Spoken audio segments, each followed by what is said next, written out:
ফিলিস্তিনের অবরুদ্ধ গাজা উপত্যকায় মাথায় ক্রেন ভেঙে পড়ে দখলদার ইসরায়েলের 2 সেনা নিহত হয়েছেন। এছাড়া আহত হয়েছেন আরও 8 জন। তাদের মধ্যে একজনের অবস্থা বেশ গুরুতর। বুধবার 5 ফেব্রুয়ারি রাতে এই দুর্ঘটনা ঘটে বলে জানিয়েছে ইসরায়েলি প্রতিরক্ষা বাহিনী IDF। নিহত এক সেনার নাম নাদাব কোহেন 21 এবং অপরজন নাখমান রাফায়েল বেন আমি। IDF প্রাথমিক তদন্তে জানিয়েছে, গাজায় দুর্যোগপ্রবণ আবহাওয়া ও ঝড়ো বাতাসের কারণে এটি ক্রেন ভেঙে সেনাদের উপর পড়ে।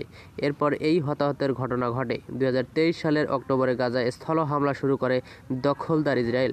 ওই সময় গাজায় প্রবেশ করে হাজার হাজার সেনা। দীর্ঘ 15 মাস গাজায় বর্বরতায় অংশ নেয় তারা। এছাড়া বিমান হামলায়ও অব্যাহত রাখে দখলদাররা।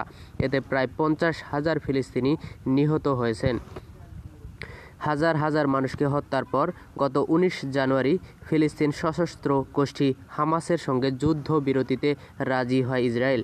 এরপর গাজায় বাস্তুচ্যুত সাধারণ মানুষ তাদের বাড়ি ঘরে ফেরা শুরু করেন।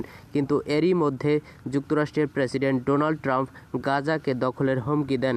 এছাড়াও ইসরায়েলের সঙ্গে যুদ্ধবিরতিটি টিকবে কিনা এ নিয়ে সন্দেহ প্রকাশ করেন। এরপর গাজায় নতুন করে উত্তেজনা ও যুদ্ধবিরতি ভেস্তে যাওয়ার শঙ্কা তৈরি হয়েছে।